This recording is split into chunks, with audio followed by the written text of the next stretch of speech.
Well, we are closing in on the return of Premier League football, but it's moves behind the scenes that are dominating the headlines this week in today's Arsenal News Show.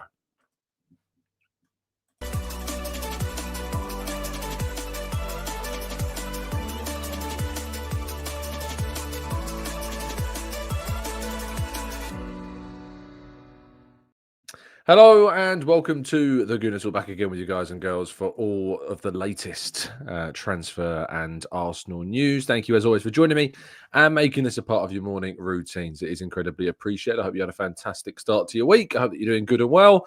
And without further ado, let's jump into the chat box and say more into those that are joining us. Tom, Blackshine, Martin, Arasilki, Paul, Stephen, Matt G, Tom, Amira, Glenn, Barry, Paul, Rowan, Louis, Loga, Carl, Rich, Keith, Colin, Matt, Gary, Grantley Poos, the Global House Sitters, Marcus, Just John, Mohammed Z, and plenty more of you guys and girls as well. Thank you to you all for tuning in. It is incredibly appreciated. Thank you so much as always for being here and for jumping into the chat boxes. We've got some quite interesting stories to go through this morning. Some that dropped yesterday, some that dropped a little bit later on in the evening, and so on and so forth. So without further ado, let's not waste any time. Make sure you drop a like on the video, of course, and subscribe to the channel if you are new around here with those notifications turned on so you never miss a show. Right then, let's jump now to our stories. We start with the news of the confirmation for Arsenal's game against Bayern Munich in the Women's Champions League. Of course, the chaos with this fixture emerged as Arsenal were drawn at home against Crystal Palace in the Carabao Cup, which is set to take place on the same date as Arsenal's Champions League game against Bayern Munich. Both games were scheduled to be at the Emirates. Well, UEFA have given Arsenal special dispensation to be able to use Meadow Park. Previously, of course, we knew that we weren't able to do that because Meadow Park did not reach the required standards. But because of the chaos of the fixture schedule and the scenario that we find ourselves in, they have given special dispensation for Arsenal to play the game at Meadow Park in Boreham Wood on Wednesday, December 18th. Supporters who have already purchased a ticket will automatically receive a full refund and a 24-hour priority access window to purchase a new ticket for this fixture at Meadow Park. This will open at 2 p.m. on Tuesday next week, Tuesday next week, a week today, November 26th, with tickets available on a first-come, first-serve basis, subject to availability. We would like to recognise these supporters and their commitment to following us on our Women's UEFA Champions League campaign. And as a gesture of goodwill, the club would like to offer a complimentary ticket to a future WSL match at Emirates Stadium this season, or a £20 retail voucher that can be redeemed at the Armoury or on Arsenal Direct. So they've kind of finally come up with a solution to this, being able to play both games on the same day. The Champions League women's game will be played at Meadow Park, and anyone that's got tickets will receive an immediate refund for this, and also will get a complimentary ticket to a future WSL game at Emirates Stadium. So I think win-win all round, and ultimately the right outcome in the end. Now, a really interesting excerpt from Zinchenko's new book, courtesy of The Athletic, has revealed the mind games of Mikel Arteta. In his recent book known as Believe, Alexander Zinchenko revealed that Mikel Arteta likes to play games with the opposition.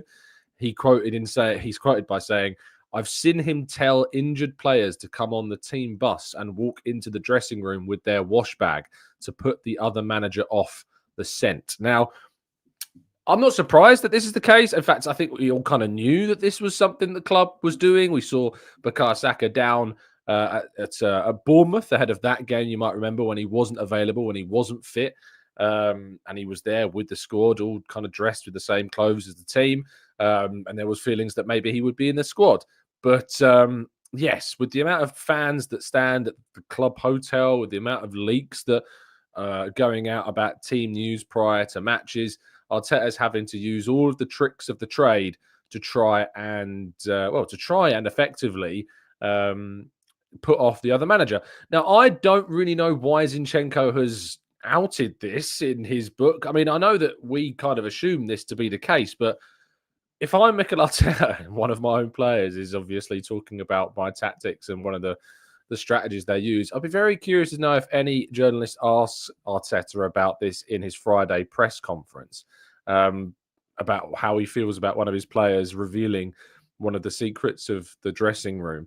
Zinchenko's not played all that much for Arsenal this season. In fact, he's been picked behind Miles Lewis-Skelly at times. I don't know if that's got anything to do with the fact that they were aware that this was going to be coming out in the in kind of the book that Zinni was writing. I just don't really know why he said it. So I have a couple of question marks about that, but it's certainly interesting to get the confirmation of something that we thought we knew. Moving though into the two headline stories of the day. According to French media, Arsenal are interested in Brest sporting director Gregory Lorenzi. Gregory Lorenzi, of course, a former player of Brest, but also having played for a number of French sides, after which he then moved into kind of this sporting director role with the club and has seen great success, with them. And he's been with them now for the last 8 years. And it's been a rise of this side that have seen them elevate themselves back into the Champions League as well. And they're playing their first season of football in the Champions League this season. But they continue to be, a very impressive team. While this season's not necessarily gone to the same degree as last season, they lost a few players in the summer transfer window. But, it's the work that's gone on behind the scenes to recruit some interesting players that have improved the sides and given them a better level of competitivity. But it is on probably the smallest scale that we've seen so far of all of the people that have been linked with this job to replace Edu as sporting director. Gregory Lorenzi is probably the least well-known and is probably doing it on the smallest scale, even though we've talked about Thomas Rosicky, of course. Rosicky, of course, has helped Sparta Prague win titles and return to the Champions League after a long period of time, nearly 2 decades out of the competition. But yes, we're seeing here that another kind of up-and-coming option that's done a very good job with his respective club is now being linked with the move. But a name that I know most people will be aware of is also being linked with the role, and that is Luis Campos. Of course, has been approached by Arsenal over taking the position of sporting director, previously held by, as we know, and we've just mentioned, Edu.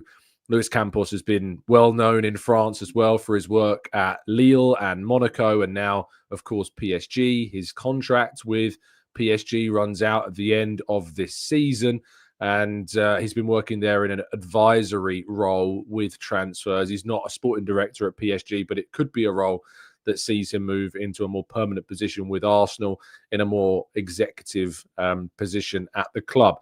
He's worked with players that we know Arsenal have signed, like Nicolas Pepe, yes, but he got a lot of money for Nicolas Pepe, and he got a lot from him when he was signed by Lille from Angers as well. He's the man that, of course, is responsible for a lot of the Monaco glory days of Mbappe and Thomas Lemar and Bakayoko and Fabinho.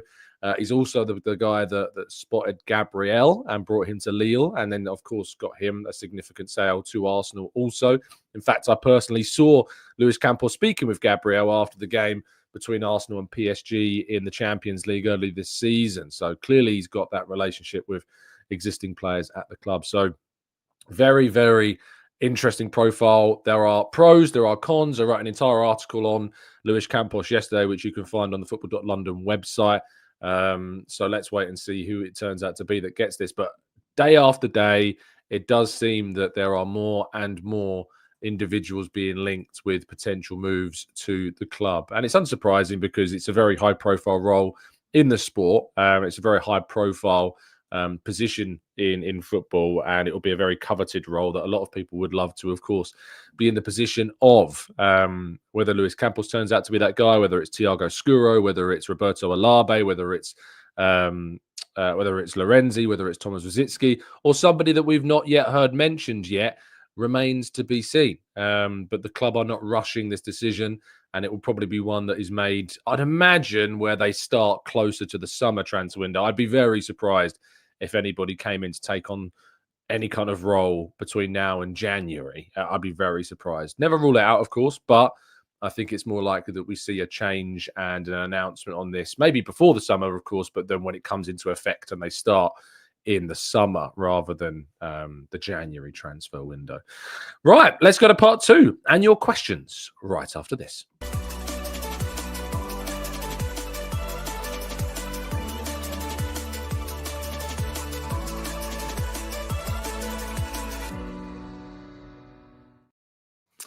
Okay, this is part 2 of the show where we jump into the chat and tackle plenty of your questions. So if you've got some, now's the time to chuck them in. If you use a capital Q, it helps them stand out significantly more. So let's jump into the chat. And Shikari says, when can the new sporting director start work? It depends upon a lot of factors. It depends upon their situation with their current club, if they have one. They may need to see out their contract with the club until the end of the season. They may need to agree a mutual termination of that deal. Edu is currently on gardening leave for the next sub 6 months, and will be, seeing that period of his contract out before he can start his next role. So if that's the case with him, of course, that might be the case with anyone that Arsenal wants to move for also. So that's why I say it's much more likely that we will see potentially see a new sporting director start closer to the summer than anytime sooner than that. It would be something of a surprise if that's the case. A1 says, where is Thomas Lemar? Thomas Lemar's still playing with Atletico Madrid. He's played over 130 league games for them, 180 appearances in total, but has only scored in those 180 games. Anyone want to take a guess at how many goals Thomas Lemar has scored in 180 games for Atletico Madrid? Any guesses, people? Any guesses at all? In 180 games, the winger, Thomas Lemar, how many games do you reckon, how many goals do you reckon he scored in those 180? No cheating either. No, I don't want anyone Googling. And I think people are Googling because I'm seeing a lot of answers that are exactly the same. So I think some people may have done a little bit of research very quickly. Dara's come in with a very honest answer of 43. Rich says 22. I think that people may have been cheating because the answer is 11. 11 goals has been scored by Thomas Lemar. Remember that Arsenal once bid, I think it was like 90 odd million quid for Thomas Lemar at the end of the window. Imagine if that would have happened. Arsenal spending that amount of money on Thomas Lemar. Maybe it would have been different. Maybe if he'd have moved to Arsenal, it would have been different. Who knows? But 11 goals and 180 appearances shows you just how incredible it would be to have spent that amount of money on the player. Let's go up in the chat box a little bit more and tackle some of these other questions. Lee says, Tom, with plans to extend the Emirates Stadium, will the cost of this inhibit us to be competitive in the transfer market? It's difficult to know, Lee, to be honest. There are obviously different revenue streams when it comes to this level of spending. It's not the same type of spending as it costs to expand an entire, to build a brand new stadium. That cost is obviously into the billions, whereas we're talking about hundreds of millions in this case, and that is a difference in factor. When it comes to like spending on transfers and stuff, when it comes to profit and sustainability regulations, there are also things that are taken into account with these types of things that aren't that are not going to turn around and say, oh, Arsenal, you spent 500 million on a stadium expansion, so therefore you can't spend any money. It doesn't really work like that. So I don't think it would inhibit us too much in the transfer market. It might inhibit us a bit, but it's unlikely. Those that think, if we've got 500 million pounds to spend on a stadium expansion, why don't we spend it on transfers? Well, Arsenal do need, it's part of infrastructure, it's part of clubs' growth. You do need to go through these periods and phases where you do expand stadiums. Liverpool have just done it with Anfield. Spurs have built a new ground. Man United are looking at expanding their stadium. Chelsea have always been looking at expanding or relocating their stadium as well. So it's not exactly going to be a surprise. And if Arsenal go ahead with a 80,000-seater expansion plan, it would make Arsenal have the largest stadium in the country. So, and that's obviously something to look to also as a kind of a show of power in the league as well. Fuad says, do you know why they have to go on gardening leave if it's mutual? Can't they just terminate the contract like we did before with many players, especially when it's a director? They're different types of contracts for starters. They're not like managers. They're not like players. They're different types of contracts, these kind of employee contracts. It's just the same case in British employment. You have periods of gardening leave. You see out your contract. It's a mutual termination, but there will be agreements within that termination about what that entails. And so the gardening leave will, of course, be part of that. So it's, if they could agree to immediately terminate it, then sure. But I don't think Arsenal want Edu going to, another group to help another club within the season. I think that's probably part of the agreement that's been spoken about. Izu says, any news about Trossard's injury? Not at the moment. No news about that right now. Dara says Everton. Of course, Everton building a brand new stadium. They've had financial issues for a long, long time, of course. It's worth pointing out. They've been spending money.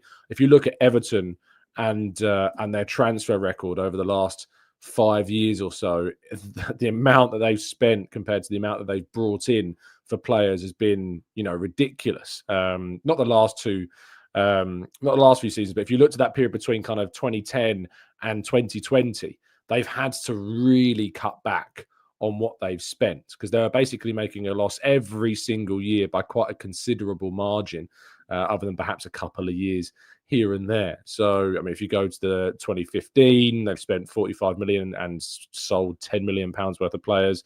In 2016, they spent 85 million and let go of about just under 60 million. In 2017, they spent close to 200 million and let go of just over 100 million. The year after that, they spent around 100 million euros, let go around 28 million euros. Season after that, they spent 121 million euros and let go of about 87 million euros. Season after that, in 2020, 74 million euros spent, 4 million euros made in the market. And it's only been in the last few years where they've been able to kind of get some money back through the sales of Richarlison and Anthony Gordon and Luca Dean, Moise Keane, Alex Iwobi, and Amadou Onana, of course, in the last window, which has helped them. And they've had to do that because of the awful competitiveness that they've had, but also because of the awful recruitment of the decade between 2010 and 2020. So yeah, it's an interesting one with Everton, and they're still, of course, going through this stadium build, which is obviously a lot more investment than just expanding a stadium. For everyone Arsenal fans, is don't we have to upgrade the train stations to expand the Emirates, and that's why we couldn't go above 60k when originally building it? I'm not 100% sure, to be honest. It's one of those things where there's a lot of unknowns, there's a lot of speculation. When it comes to kind of what the restrictions are, there's a lot of things to do with the Islington Council. That I know obviously do exist, but I'm not privy to the exact details. Ken says, Tom, can you use your growing influence to make Arsenal sign Antonio Nusa? I would absolutely love to see him on our left-hand side. He's an insane talent. He was very close to signing for Tottenham and Brentford in the summer, and that move kind of collapsed, didn't it? I mean, did he end up going to RB Leipzig in the end, in the summer? Antonio Nusa. Yeah, he's at Leipzig, isn't he, now? He's got 1 goal in 10 league games for Leipzig this season. He's a talented kid, but I'm not sure he's of the level required for Arsenal at the moment. Ames says, what do you think about the FA's decision to ban Rodrigo Bentancur for 7 matches over a racist remark he made about teammate Heung-min Son? 7 weeks is a big ban. It is a big ban. But I can't help but think when I see these incidents and I see kind of the gambling things and the ban that's given out for players that gamble and the significant difference between punishments given out to players that have made these horrible remarks compared to bans given out to players for betting, when football and betting is like synonymous in some, like football and betting, that the branding, the sponsorship, the promotion, the exposure, all of these, like, I just can't quite get my head around it. And as Garthy says here, what ban did Enzo Fernandez get? Enzo Fernandez, what he did, and some of the other Argentinian players on that bus after the Copa America win have got away scot-free, basically. They've not received any punishment for what happened after that. It's the inconsistency that's frustrating. It's the inconsistency that goes on. And, I'm really frustrated that there is still this inconsistency. It's good that he's received a ban because the comments he made were horrible, really uneducated and poor. I don't know if you obviously saw the comments. I recommend reading up on them if you haven't done so already. But it's just the inconsistency and the different weighting of punishments for these different things, which just kind of put kind of a measure of how they view the seriousness of things. And if they value kind of the seriousness of betting in sport higher than that of racism in sport, despite the fact that they have betting sponsors and it's adverts and you see it plastered all over the sport, whereas this whole thing about taking the knee before the game, kick it out, and all of these things to try and stop racism, yet it's gambling that's seeing a greater level of punishment compared to, proven acts of racism. So, Ainsley, I have my issues. It's good he's been punished, but yeah, it's frustrating that we continue to see the inconsistency when it comes to these punishments to players.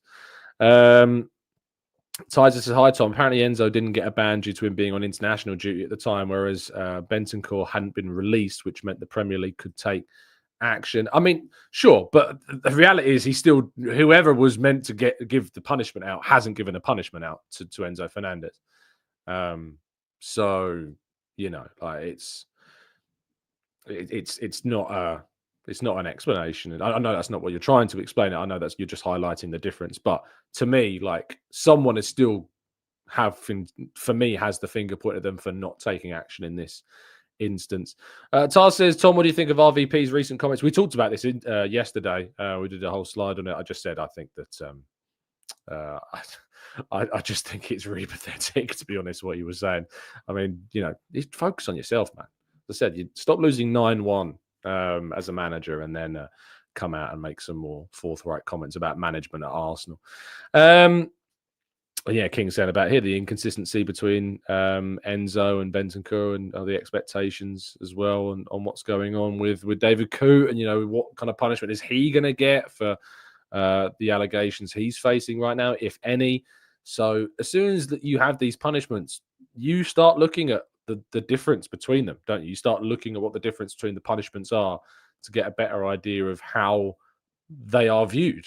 And how these incidents are viewed by the people making these decisions. So, yeah. Lloyd says, I would take any sporting director who can give us an edge in the buy and sell market, someone who can attract the best players and work well with Arteta. That's the expectation, isn't it, Lloyd? That is the expectation. We need someone who can buy well. We need someone who can sell well. We need someone who's going to work with Arteta to build this squad to a better place than it already is, to continue the philosophy that's in Arsenal rise to the level that they are at right now. So yeah, that's what ultimately we want. And John says, some Arsenal fans who think they can do a better job than Edu and wanted him out. I used to be very good at spotting players on Championship Manager. Can I apply for Edu's job? Everyone thinks they can do a better job than the people who are actually in the job. That's not everybody, but it's just human nature in it. But yeah, it is quite funny. That people think they could do a better job than Arteta or Edu. The Premier is good at inconsistency, Logo. It absolutely is. Aram says, which first-team players are you willing to let go in January? Very few, because I think depth-wise we're going to struggle. Tierney you'd probably look at as a player. I mean, Jorginho, even for 6 months with remaining on his contract, I think I'd just rather keep him for the depth in midfield. I'm not fussed if Sterling was to see his loan cancelled and Arsenal went out into the market and got somebody else in. I wouldn't be, that wouldn't be the worst thing in the world. Sterling's not really done anything, and he's annoyed me with some of his performances, as has Jesus as well. Jesus hasn't particularly enamoured me to his performances either, but there is less depth at centre forward, so I'd be very surprised if that did indeed happen. If Kivior was to go, I think we'd have to bring somebody in. So there isn't really anybody that we can really let go knowingly without having a replacement, ready to come in and take on that position.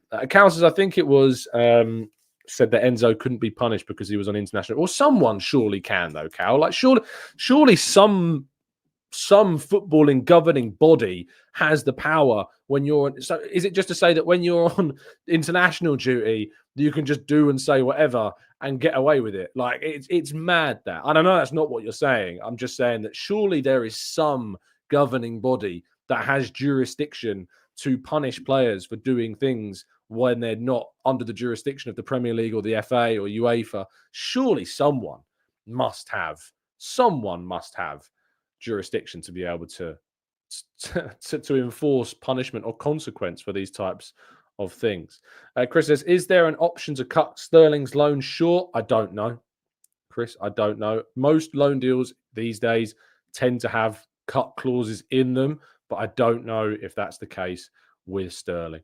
Amy says, I agree, Tom, regarding the inconsistencies. They should have set the entry-level punishments to guide them like they do in rugby union. Dara says, I'd love to see Tierney in an Arsenal shirt one more time, but it wouldn't bother me if he left in January. Yeah, I think a lot of people feel that way. There's a lot of, affection towards Tierney. but Arsenal have outgrown him, and his injury issues have overtaken that as well. Pew Pew Pew says, I don't think that we'll go for Isak or Gyökeres type of striker. I think we'll go for a sort of understudy to Havertz like a Šeško. Arteta is stubborn AF. What do you think? I sincerely hope that we go for one of those two centre forwards, because I think they are the best options on the market in terms of kind of the high profile centre forwards out there. There would certainly have to be a level of adaptation to Arsenal from the situations that they're in right now, but Arsenal have shown that they're able to adapt to different signings that they haven't had the style of before. I sincerely hope we do that. If we end up going for somebody that's like an understudy to Havertz, I think that would be disappointing, personally. John says, would you play Waneri in the Merino position alongside Ødegaard with either of Partey or Rice behind? His creativity and shot power on him could help the left-hand side. Certainly for some games, I'd like to see it against Crystal Palace, maybe in the League Cup quarter-final. I think that might be an option to try it in that game and see what comes of it. We're still waiting on updates on Saka or on Trossard, on Declan Rice, on Calafiori, on Tomiyasu. There's a lot of players still out injured that we haven't got an update on yet as to whether or when they're going to be back yet. So still a lot to change before the next game. Logan says, I think it comes from being more concerned with wanting to be seen doing the right thing rather than actually just doing the right thing, which is probably a really good way of putting it. Amy says, Jesus looks like he has checked out / lost interest. Maybe an unfair assumption, but he shows frustration. I mean, he doesn't look the same Jesus at all, of course, since he joined. Even his application on the field, I use the example against Chelsea. He came on, there was a moment on the right-hand side, he passed the ball inside and just stood there.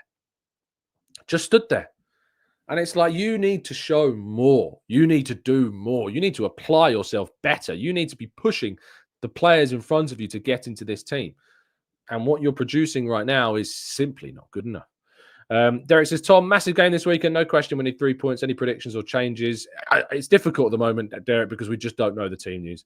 When Arteta does his press conference on Friday, we'll have a much better idea, of course, of what to expect. Honey May says, the biggest mistake Arteta is making this season is not playing Waneri. What's he afraid of? Arteta is too defensive. I mean, it's something I've talked about already. I've said that I think that Arteta's underutilization of Waneri has definitely been, it's injustifiable. I really don't think you can justify the lack of minutes he's been given compared to what he should have been given based upon what we've seen. He definitely should have started against Shakhtar Donetsk. He definitely probably should have started against Southampton. He could have then started more games outside of that as well if those two games had gone, had been successes, but we will never know. And that's a real shame. Soup says, how much do you think realistically Isak will cost? Will it be 150 million? Depends on his position. Depends if he pushes for a move. Depends on his position on the contract, Newcastle's position on the contract. I still think it'll be a £3 million figure deal to have to do, though. It will be very, very, very expensive for Arsenal to try and land the Swedish international. Alex says, if you ranked the best young attacking midfielder in the world under 18, would you put Waneri in the top 5? I mean, you're asking a hell of a lot of my knowledge, Alex, about under 18 attacking midfielders. But I mean, you look at just how many 17-year-old and youngers there are, at the top level right now. You mean Lamine Yamal is not playing as an attacking midfielder; he's playing as a wide player. So it's difficult. I genuinely don't know because I don't know enough of other sub-18 attacking midfielders. You'd lean to assuming yes. But I don't know is the answer. He's not yet in the under-21s team. He's in the under-19s for England. Maybe that's something of an indication. But again, we're talking about under-18s. You've asked the question. So, yeah, I would assume so. But it's very difficult to know or have the right answer to that question. RM says, I can't see us spending 100 million on a striker when we have 2 senior midfielders out of contract, struggling left wing options and no adequate Saka cover. We need a goalkeeper and likely another left side defender. It depends again on sales. It depends if Arsenal make money from certain players leaving the club like Gabriel Jesus, like Zinchenko. If Arsenal can make money from those players, Kivior perhaps as well. that might enable Arsenal to spend more freely in other positions. We want to promote from within as well. Winery and Lewis Skelly, of course, coming into position. You could argue that Lewis Skelly could replace Kivior as a left-back option. The team of Calafiori being then the number 2 to Gabriel's role. You've got other young players like Aiden Heaven, of course, coming through the ranks as well. Who could potentially be depth for the centre-back area as well. So it might be that we have to lean on some of those younger players for some positions, but we absolutely need to go out and spend in the summer on that key centre forward that's going to change Arsenal's fortunes. That's what we need to try and find as the answer. Right. That brings us to an end of today's show. Thank you so much, as always, for tuning in. Please do make sure you drop a like on the video before you go. It really does help us out. And if you've got any thoughts on anything that we discussed in today's show, make sure you leave them down in the comment section below. If you're listening on catch-up or on listening on audio platforms, thank you so much for doing so. Please hop over to the YouTube channel and leave your comments as well, and leave a like if you would be ever so kind. I'll be back with you, of course, tomorrow morning, bright and early, for the last day of me being in my 20s. Which I'm not feeling great about. But, we're going to have fun. We're going to enjoy ourselves. We're going to have a great show tomorrow, I'm sure, and there'll be more news to talk about leading up to that big game against Nottingham Forest, where the team news continues to be the big question about who and who is not available. Stay safe, stay well, stay happy and respectful, and as always, up the Arsenal.